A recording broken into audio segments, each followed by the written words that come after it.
Hi, Randy. Hey, good to see you. Good to see you too. We finally meet in person after connecting on Twitter for a while. For well over a year now, right? Yeah. Yeah. So I'll ask you the same first question I ask everybody. Do you consider yourself to be a data scientist? Yeah. At this point in my career, I would say I consider myself that. I mean, my job title is senior data scientist. I work with data and do data sciencey things nowadays on a daily basis at work. So yeah, I'd say I consider myself to be a data scientist. Okay. And we're going to go all the way through all of your education and job experience, but let's start from when you were a kid. So was there anything going on when you were a kid that made you realize you were more analytical or might go towards this type of role? Were you really good at math or science or anything like that as a kid? I I would say the big thing that stands out from my childhood that drove me towards a more I guess technical career would be, I was really fascinated, I think like most kids, in video games. Mm-hmm. And, I just really, really enjoyed the aspect of like leveling characters up, RPGs, things like that. And, watching my stats rise. I think that's, that was a thing that definitely drew me to want to be involved with computers, to analyzing things. I'd always try to figure out how can I game this video game, to beat the system and get ahead in competitive video games, things like that. Mm-hmm. I wouldn't say I particularly excelled in any particular topic in school though. Okay. Maybe up until college when I really started to find myself, I guess.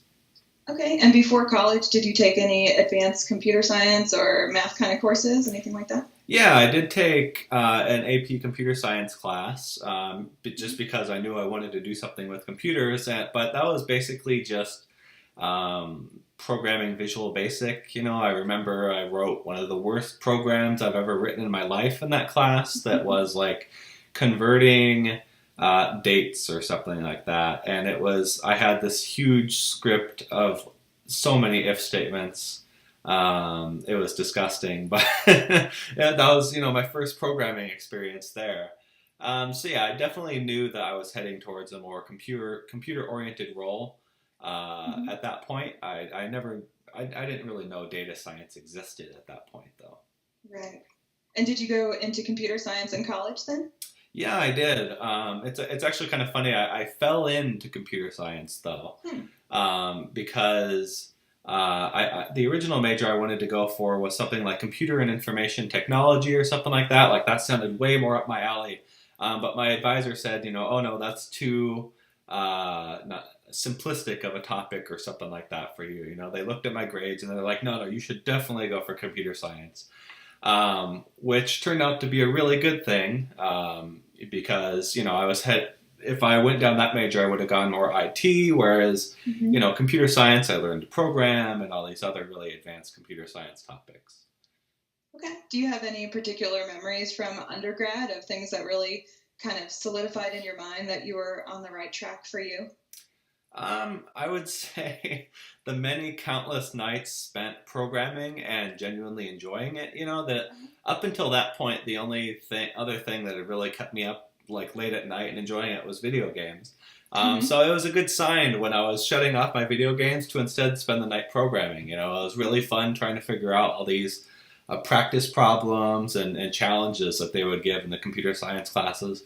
Really trying to figure out how let's say a compiler works or something like that. I remember I had this one class where we actually had to build a compiler ourselves that took some custom programming language and compiled it down into bytecode. And that was really, really fun, like getting deeper into understanding how programs work and how computers work. That was really, really neat to me. So that was definitely a sign that I was on the right track at that point. Uh-huh. And how did you decide what to do next? Did you go right into grad school or start working? No, I originally thought that programming was going to be my thing, Uh-huh. because I really, really enjoyed it. But my last year, I actually got really interested in artificial intelligence research. So I did an internship with Professor Kenneth Stanley at the University of Central Florida. Did a year internship with him working on some evolutionary algorithm robotics project that was really, really fun. and I had a blast with it. And he sort of convinced me, just to break off from my path and pursue graduate school. I guess he saw promise in me or something like that. I thought I'd be perfectly happy programming. So I did still want to try out the programming thing, though. So immediately after undergrad, I worked for about a year and a half as a programmer. Figured out actually it wasn't really my gig. I like programming, but maybe not, being like a full-time programmer, I guess, developing graphical user interfaces and things like that. This wasn't my thing. So then after that, I decided to pursue grad school, and I got accepted at Michigan State University. Cool. So was it that he had kind of put AI in your mind, he had put that bug in your ear, and you kept kind of getting drawn back to that versus what you were doing? Pretty much, yeah. I mean, again, being like a gamer nerd and growing up, seeing all these AI, all this AI in the movies and everything, I wanted to be involved in the development of that AI somehow. And I knew that just being a programmer and programming graphical user interfaces or just making basic programs, that wasn't really going to help, right? So it really made me think over that year and a half after undergrad, maybe I should go to grad school where I can actually work on research projects like this. Cool. So what did you do when you went to Michigan then? So there I started working on AI projects, specifically using evolutionary algorithms, which maybe you've heard of in the past, to try to build, like little AI robots that would, say, work together towards a common task or something like that. Something that's... Tell us more about that, what evolutionary algorithms do. Sure. So evolutionary algorithms, basically, they're trying to take the concept of evolution and use it to build something in the computer. It can be another computer program. It can be, let's say, an artificial brain that can control a robot. But it can do about anything. And the basic idea of an evolutionary algorithm is we start with a group of random solutions to the problem, right? So if we're trying to build a computer program, let's say, we'll start with a bunch of random computer programs, and probably the random computer programs are going to be pretty bad. So we'll evaluate them on some certain task, and we'll assign them a score. And then, we have this concept of survival of the fittest, where the best computer programs, they get to stick around. The bad ones, they sort of get culled out, they get replaced. The ones that do stick around, they get to reproduce, so they may swap their code. There may be random changes to them, so this is mutation and crossover in evolutionary theory. And then we just basically repeat this process over and over, right? Once we've created a new population of potential solutions, we evaluate those, we take the best ones, we build off of those, and we repeat over and over and over again. So that's the main sort of evolutionary optimization algorithm that I've used for a lot of my career. I used it in undergrad for my project there to try to build sort of a robot brain to control a two-legged robot, just trying to walk around and not fall down. In grad school, I used it to evolve sort of cooperative behavior that's typically very difficult to manually program. And I'm using it actually now at my job for machine learning, and maybe we can talk more about that later. Yeah. So take us through that time from your graduate school. What was your thesis like, and how did you apply what you had learned there, and then moving into your career? So I think the greatest thing about my PhD wasn't necessarily what I did for my PhD. I hear that a lot, actually. Yeah. A PhD is more about what you learn, and what you learn about there, that more than what you actually do. Because looking back, I think I did some neat things. I use these evolutionary algorithms to create cooperative robots that could work together. So, for example, to defend themselves against some predator, or to solve some specific sort of sorting problem or foraging problem or whatever else. Those were all neat little applications, but I think what was even better about the PhD was what I learned along the way. So I already knew a lot about evolutionary algorithms, but I started getting into machine learning, and even on my own side projects, I started getting into data analysis, data visualization, and this is even before I started going the data science route. I like, Mm-hmm. as a scientist, I had to analyze my experiments. I had to, Right. gather data. I had to analyze the data. I had to present the data in papers and presentations to convince people that my findings were meaningful in some way, right? Mm-hmm. And what kind of tools were you using at that point? So I use basically I wrote all my code from scratch. So I use C++ for my simulations because I needed, really fast simulations. Evolutionary algorithms are a bit challenging in that they're very computationally expensive, right? Because we're constantly evaluating all these solutions all the time. So I use C++ for that. And then I was turned on to Python very early on in my career. So once I fell into that ecosystem, with pandas and with matplotlib and even more, we have even nicer libraries nowadays in Python for doing data analysis. I've basically stuck solely to Python for doing the analysis and visualization part. So what did you learn in terms of communication? You talked about having to explain what you were working on. So what did you take from grad school, besides your thesis, that really helped develop you into what you ended up doing for a career? Well, I mean, I think one of the greatest things about Michigan State and the Beacon Center, the research institute that I was a part of there, was we have these weekly talks that you can volunteer for. And basically you go up and, your goal is within 30 minutes to an hour to put together a story about your research and convince your colleagues there about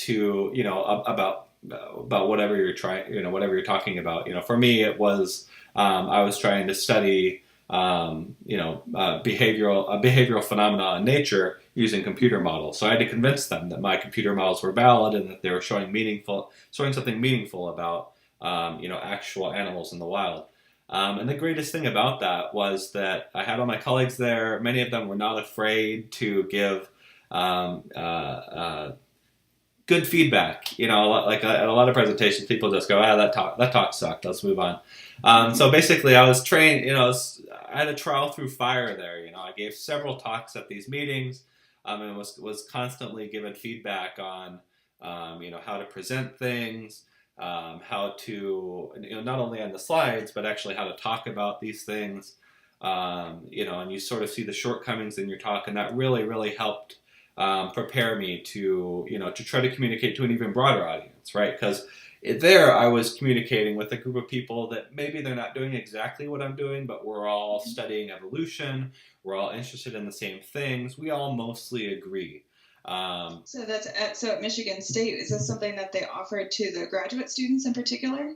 Yeah, right. So there's a lot of graduate students and postdocs involved in this Beacon Research Center.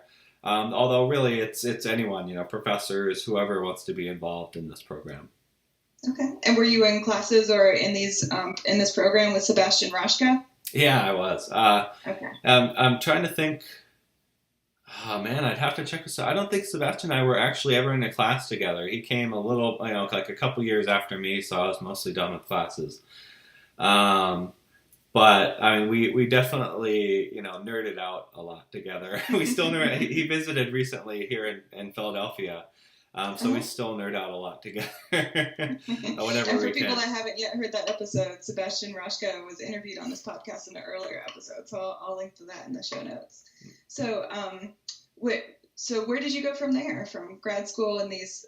I think that's really cool that they offered this forum for communication, and what was next for you? Yeah, so when I neared the end of my PhD, I did what a lot of grad students do, is I started procrastinating. It was time to write up, it was time to write my dissertation and defend my dissertation, and I started procrastinating a lot. And so one thing that I discovered early on in my career was that I really, really needed to work on my communication skills. And so I started this blog, which still sort of runs on my personal website. randalolson.com/blog. And so I started just finding random data sets and analyzing them and visualizing them and trying to find an interesting story. And I started writing blog posts whenever I did. And so that was just really great practice for communicating to a broader audience, and not even necessarily topics that were my research, right? Sometimes I would take someone else's research findings and try to re-communicate them, repackage them in a way that was more interesting to other people. That's interesting. Yeah. Well, yeah, your blog is definitely how I found you, because you have really informative and interesting blog posts, and they're really interesting topics. So you said you just find some random data sets, but I don't think it's random. Well, so sometimes. Tell us about, let's talk about a couple of the projects that you did on there, and what inspires you to, pick a certain topic to dive into. Sometimes it really is random, like, maybe something else we can talk about later is like the Data is Beautiful community on Reddit. Mm-hmm. I'll just run across a data set on there. Maybe someone worked with the data set, found something interesting, and I go, maybe we can do something better with that. Or, I go, oh, maybe there's something else interesting we can find in there. And so I'll just run across the data set that way, and decide to just go after it and see what's there. Like that's how I ended up with this whole series of chess analysis posts. Even though I'm definitely not a good chess player or an avid chess player by any means. But yeah, a lot of the topics are definitely inspired by, sort of, I guess, daily, conversations, random conversations I have with friends and colleagues. We'd be out at lunch and we'd be talking about something, and you go, I wonder if you can do that, or I wonder what the answer to this is. And we'd Google around and we wouldn't really find anything conclusive, or we'd find some shaky BuzzFeed listicle or something like that. Like nothing really formal trying to address this question. So I would decide, well, you know what, that'll be my weekend project. I'll try to figure this out and get back to you on Monday. For example, one of the blog posts that started off with a conversation actually with my grandfather was about working your way through college. And, that one, we had a really frustrating conversation about that. He seemed to think it was a great idea. I seemed to think, I remember it was a terrible experience. And I wanted to find out why we had these differing opinions about it. And so I went and analyzed it. That has changed over time. Yeah. How much college costs and what it takes to complete it. Right, exactly. So I made this comparison between, minimum wage over time over the past 30 years versus college tuition over the past 30 years. And you see, this very striking trend of over the past 30 years, the number of hours you have to work on minimum wage to pay off your college tuition has spiked dramatically. And that's because we've had really static wages over the past 30 years. And college tuition has really, really gone up, as I think most everyone knows. And textbook prices. Yeah, exactly. Textbook prices and room and board and all that stuff. So that was one example of a post where, conversation and my sort of day-to-day life inspired me to look into it from a data-centric perspective. Did you convince him? No. I pointed him to the post, but I don't think he was interested in hearing it. So data didn't save you that time. It can't always, but hopefully it convinced some other people. I don't know, when people get old enough, they get set in their ways. I mean, that's happening to me now at 30, so I can understand.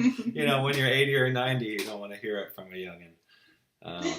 So how did you come up with the idea for the Where's Waldo post? And tell the listeners about what you did there. Oh, yeah, sure. So the Where's Waldo post was an attempt to get people interested in these evolutionary algorithms that I mentioned earlier. Mm-hmm. I was looking, evolutionary algorithms, they're really powerful. They're somewhat popular, but they're not nearly as popular as, let's say, deep learning or, these other hot tools nowadays. And so I wanted to get people interested in it and thinking about it and how they can use it. So I started looking around, and I ran across this one post on Slate.com that was talking about Where's Waldo and how we can use math to basically solve Where's Waldo, and I looked at it and I was like, oh, that's kind of neat. I tried it out on one image of Where's Waldo that I could find online, which, by the way, for anyone not familiar, Where's Waldo is a book where every 2 pages is a giant chaotic scene, and you have to find the little guy Waldo in that scene, and there's all kinds of things in the scene to throw you off. Yeah, he's always wearing like a red and white striped shirt and hat, and yeah. I spent way too many hours as a kid looking through those books, trying to find Waldo. And it's actually a lot more fun just to look at the random scenes rather than actually look for Waldo. But So I kind of latched onto this idea. I was like, oh, this is a cool idea. We can use math to help us find Waldo. This pressing challenge that so many of us kids faced when we were younger. But I looked at it and I said, I bet we could do better. I bet we could use an evolutionary algorithm to find an even better method. So that's basically what I set out to do. Slate had the authors at Slate had already done some of the legwork. They had gone through all the books and actually gotten the locations of where Waldo was in each of the books. So I just sort of grabbed that data set and I decided to treat it as what we call in computer science a traveling salesman problem. So a traveling salesman problem is basically a challenge where you have, in the classical problem, you have a bunch of cities that you want to visit, but you only want to visit each city once, and you want to visit each city once in the shortest path possible, right? So you want to spend the least amount of money on gas, driving, or whatever else to get to all the points you need to stop at. And so I thought, that made sense to me for Waldo, right? Is if we have a sense of where he's going to be, we can sort of treat finding Waldo as a traveling salesman problem, right? We want to find the places on the page that Waldo can possibly be, and scan across those pages as quickly as possible. So basically, what parts of the page can we ignore? So I used an evolutionary algorithm to solve that, which is one way to solve the traveling salesman problem. And maybe we can put up an image here or something like that to show the final solution that it found. But basically, it found this interesting path along the page. If I remember right, it's starting at somewhere around the bottom left corner, moving to the bottom right corner, going up sort of across the middle of the page. This is totally going to be backwards as I move my hand along. But anyway, maybe I should try to adjust. So I found this relatively short path. And I found that if you follow that, if you look along the page in the actual books, you can usually find Waldo within about 10 seconds or so, which is a huge improvement upon the random search that most of us follow. So what you were doing wasn't some sort of image recognition to find Waldo. You were taking the optimal path out of knowing where Waldo usually ended up to make sure you could come to the location the quickest. Right, exactly. I was basically trying to take advantage of the fact that these Where's Waldo diagrams are designed by a human. Humans have human biases, so we can use machine learning, we can use evolutionary algorithms to discover those biases and sort of bias our search of where we look, and to discover those sort of hot spots in the Where's Waldo pages. Yeah. It would also be cool to do some sort of generative algorithm using how Waldo scenes usually look and have a computer generate new Waldo scenes. Ooh, we could probably do that with deep learning or something. That could be really cool. That's a good idea. Out there, do it. Yeah, make it happen, Maybe please. Maybe you can get it started, Randy. There's actually web tools out there for that. That could be pretty easy to do. I'll keep that in mind. Don't be surprised if you see a new blog post soon. Was that the same approach you used for your going through all the different national parks on a road trip? Yeah, pretty much. Shortly after, like a few days after that Where's Waldo post went out, which it was a big hit. I was really surprised, right? Because it seemed like the silliest thing to me, but it was something fun to do on a snowy Michigan weekend. It's fun and nerdy. Yeah, right. It's fun. It's fun to me. And a reporter reached out to me, Tracy Setter, and she said, hey, this traveling salesman problem sounds a lot like a challenge that we face whenever we're designing road trips, right? Like maybe we'll have a bunch of cool locations in mind, but we don't really know the best way to drive them, right? So we'll sit there in Google Maps or whatever mapping tool we use, and sort of swap out the locations and try to find the shortest path or the best path or whatever else to drive to get to all those locations. So she said, can you use that same algorithm to design sort of an ultimate road trip around the U.S.? And I said, yeah, absolutely. That sounds like a really, really cool idea. Let's give it a shot. And so Tracy put together a really great list of, like a iconic location in each state, except for Hawaii and Alaska, because Hawaii is really hard to drive to. Alaska is kind of hard to drive to. And so we left those two states out. But so the lower 48. and then I optimized a route using Google Maps to drive around to all those locations. And so that What turned kind of out. tools did you use for that? So I used, for the analysis itself, I used Python, of course, being a Python junkie. So I had a custom implementation of an evolutionary algorithm that I had written. Google Maps actually has a Python API. So you can put in 2 locations and say, I want driving directions in kilometers between these 2, and it will find sort of the shortest driving path. So I used the Google Maps API through Python. What else did I use? To actually, once I had the actual path, Google Maps also has this nice JavaScript API for visualizing paths on a Google map. So I used Python to generate the code for that, which was also fun. It's always a fun exercise using code to generate yet more code, but it worked. Yeah. Cool. And so what came out of that was an HTML document that you could open up, and then it would visualize that whole path for you on a Google map. It was a pretty simplistic pipeline, actually. And I was surprised that no one had tried it before. Yeah. So is it generalized now that you could put in any set of points and it'll run through them? Yeah. On my GitHub, I have a notebook on there that you can go to. And basically at the beginning of the notebook, I say, in this Python list, put strings of wherever you want to go, whether it's geolocations or names of places or whatever else. Just plug it in there and then run the rest of the code, and out pops the map, the path for you. It'll automatically optimize it for you. Very cool. Yeah. So let's talk about one more post. I saw one just go up recently about looking at how Madden NFL game rates the different players. Yeah. So can you walk us through a little bit of that? Yeah, sure. So, over time on my blog, I started with, basic data analysis. Take a data set, maybe do some stats, maybe do some visualization, and now I'm really trying to move towards machine learning.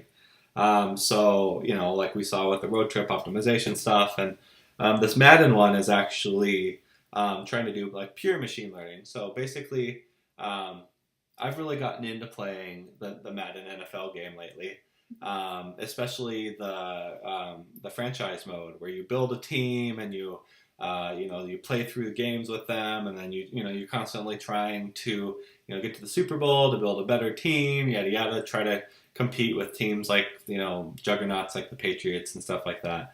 And for anyone that doesn't know what we're talking about, this is American football, yes, video games. American football, that's right. Yes. And so, oftentimes on the Reddit forums, we'll on the Madden Reddit forums specifically, we'll try to share tips with each other on, you should definitely use this player. He's a really good player, but he's underrated by Madden. Or you should use this player, but use him in a different position. Maybe instead of a receiver, he should be a running back or something like that, because he's way better at that position. And so it's sort of been word of mouth that we've found these things and that we've shared these findings. And I wanted to build a tool. I wanted to use machine learning to automatically do this. So I found out that the Madden NFL people actually share their ratings data.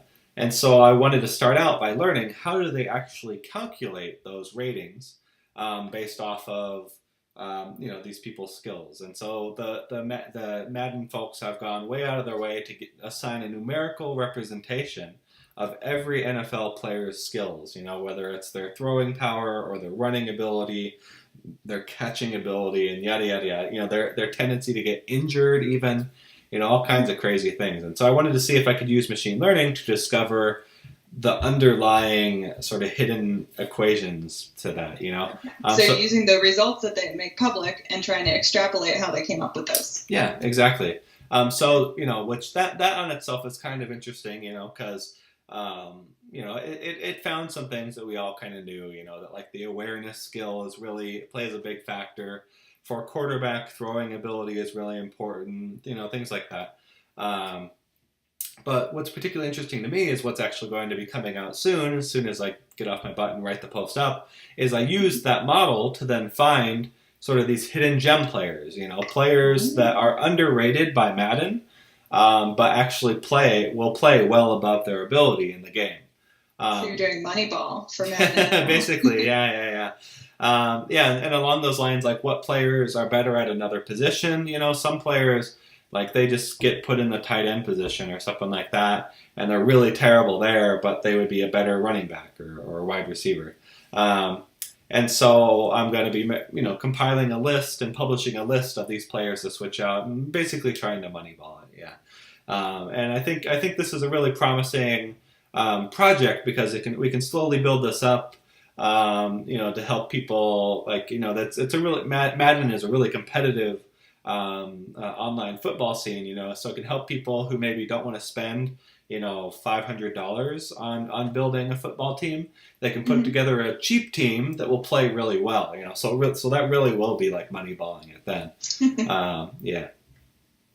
Cool. Yeah. So I see a lot of what you do on your blog, but then when I learned about what you do professionally, it seemed like a little bit of a disconnect to me. So explain how you got into your current role and tell everyone what you do there.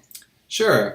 So like I said, this whole blogging tangent that I went on, that I started at the end of my degree, it gave me sort of a broader perspective on the field, because I had been really into my AI research and that's all I wanted to do. But I finally graduated. And by that time, I had built up, quite a following on Twitter and on my blog and on Reddit and all these other places. And so when it came time to graduate, I had a lot of people reaching out to me, saying, hey, come interview here. Of course, Google and all those companies were sending out their invites to come interview, and I interviewed at some of those places. But yeah, the job I ended up with now, I met my boss through Twitter. Wow. So yeah, it was, and I actually got my job offer through Twitter too. That's pretty funny. I never thought that would happen, but yeah, all those people that say we're just wasting time on social media, they have no idea. Yeah, I know. It really can be worthwhile if you put the right effort into it. So yeah, my who was going to be my future boss at the time, we were attending a conference together. And we were live tweeting the conference, and we found out we had a lot of the same interests, and so we met at the conference. We chatted very briefly, and we kept in touch through Twitter over the years throughout my PhD. So when it came time to graduate, he heard about that I was actually thinking of leaving academia, becoming a full-time data scientist, and he said, well, hey, why don't you come interview to work in my lab? Even though it's a very different applications area, it's not necessarily like pure AI research anymore. We're applying machine learning algorithms to study complex diseases in humans, which is a pretty cool application. He said, come give it a try, come interview and see how you like it. And so I ended up, accepting the position there, and it's been a really interesting transition because I still get to take a lot of the skills I picked up in my PhD. I still get to, I use machine learning, I use evolutionary algorithms on, if not a daily, a weekly basis. I'm still analyzing data, still visualizing data all the time, still writing research papers and things like that, but now it's just a different topic, so. And what is the lab called? It's the Epistasis Lab. At the University of Pennsylvania. So, if you're familiar with the term, that basically betrays that we focus on genetic analysis, trying to understand the genetics underlying complex traits and diseases, things like that. Wow. Yeah. So do you get to experience the university at all in terms of teaching, or are you mostly just focused on the lab? What's your experience been like so far? So basically I did a 1.5 postdoc there, and then I transitioned into this senior data scientist role. And I would say for the most part, I haven't been, I haven't really taught a class. I've done some guest lectures, I've taught some workshops and things like that. But, I would say mostly, my teaching has been limited to that, a talk or a guest lecture or something like that. I'm really mostly focused on research, and mentoring. So, whether it's students in the lab or, postdocs or other people in the lab.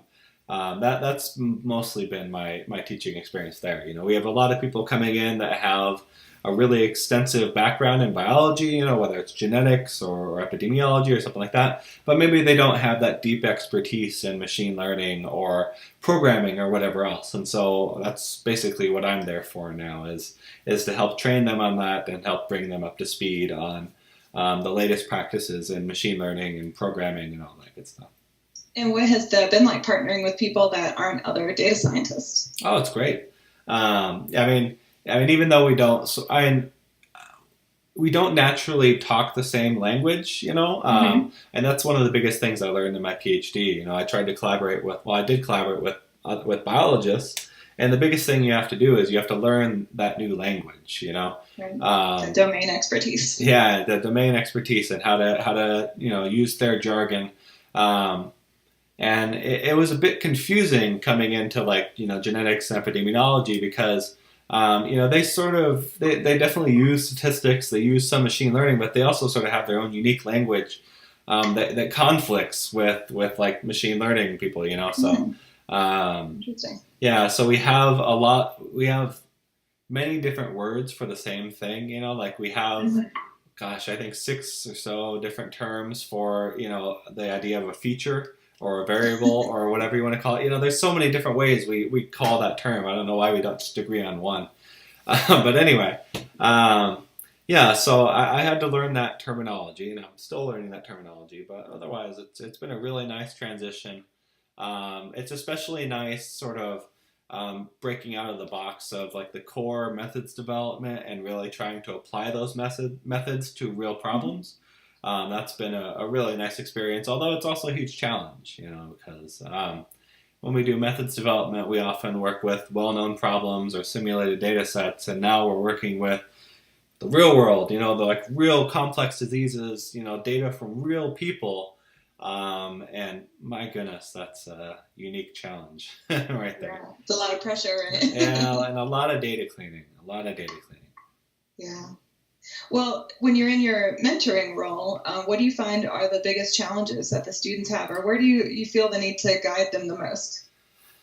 Oh, gosh. Well, typically students don't really get a deeper understanding of the machine learning algorithms that they're using, for example. Mm-hmm. So actually what we do is on a weekly basis, we get together and we say, we're going to learn this algorithm. We're going to learn gradient tree boosting today or something like that. And we we spend an hour, sometimes more, really digging into the details of how do those algorithms actually work. Because a lot of students, they get a superficial understanding of it. They'll maybe have a very high level understanding, and they'll know either how to press the buttons in Weka, or they'll know how to use this, program it up in scikit-learn or something like that. But they won't know what they're actually doing with that algorithm. So that's definitely been one big thing that I often end up training students with. Another one is just is the general approach to a data science problem. Like once you get a data set, what do you do after that? That's actually one of the big things that whenever I'm interviewing a student or a candidate, I'll actually sit down and have them walk me through their typical approach to a data science problem. I often find myself, that's one of the earliest things I try to teach people is, how do you actually approach a data science problem? How do you tackle it? What are your concerns with the data coming in and all these other things? And then, of course, one thing I always find myself teaching people is just like good programming practices. A lot of people nowadays, especially if they're not taking computer science or if they're not studying computer science, they're really not learning how to actually program. Like a lot of classes, they want to focus on the concepts of things, but they don't teach you things like version control, which is insane. To me, that's like version control is one of the biggest things that I use. It's been a lifesaver for me multiple times. And when you're working with teams, that becomes really important. Yeah, exactly. So there's some really core concepts like that that really don't seem to get taught at all in university classes, and so I end up bringing them up to speed on that too, and that ends up being pretty huge for them. I've had multiple students who went on to full-time jobs tell me like, oh my God, I now understand all these things you taught me. They're so useful. I thought I lost all my scripts, or I thought, or whatever else, and it's all backed up nicely on GitHub or whatever else, I understand this more efficient way of coding now, thanks to you. Or, it's little things like that unfortunately don't get taught in classes that you usually end up learning through internships instead. Mm-hmm. Yeah. Now, you mentioned earlier working with people on Reddit with Information is Beautiful and some of the other Reddit groups that you work with. So tell us a little bit about that experience. Yeah, so I've been pretty heavily involved in the Data is Beautiful community on Reddit. Which, if you're not if you're not familiar with Data is Beautiful, basically it's a online forum dedicated to data visualization, data analysis and data visualization. So people. We'll link to that in the show notes. Awesome. Basically the idea is people share links to data visualizations. Sometimes they even share their own data visualizations. They discuss them. Sometimes they critique them and try to figure out how to improve them. And that was actually hugely influential. Early on in my, when I was procrastinating on my PhD, I would post my analyses there, and people would give really nice feedback. Usually, of course, you always get people who are really negative too, but you learn to take that. Yeah, you learn to take that with stride. I mean, that's just a part of being on the internet, I guess.